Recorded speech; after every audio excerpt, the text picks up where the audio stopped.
مکتوب نمبر 49 معاویہ ہی کے نام۔ بسم اللہ الرحمن الرحیم۔ أما بعد فإن الدنيا مشغلة عن غيرها ولم يصب صاحبها منها شيئا إلا فتحت له حرصا عليها ولهجا بها۔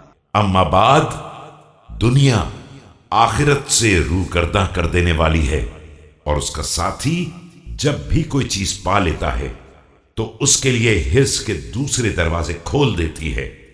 ولن يستغني صاحبها بما نال فيها عما لم يبلغه منها ومن وراء ذلك فراق ما جمع ونقد ما أبرم ولو اعتبرت بما مضى حفظت ما بقي والسلام۔ اور وہ کبھی کوئی چیز حاصل کر کے اس سے بے نیاز نہیں ہو سکتا ہے جس کو حاصل نہیں کر سکا ہے، حالانکہ ان سب کے بعد جو کچھ جمع کیا ہے اس سے الگ ہونا ہے، اور جو کچھ بندوبست کیا ہے اسے توڑ دینا ہے۔ اور تو اگر گزشتہ لوگوں سے ذرا بھی عبرت حاصل کرتا تو باقی زندگی کو محفوظ کر سکتا تھا۔ والسلام۔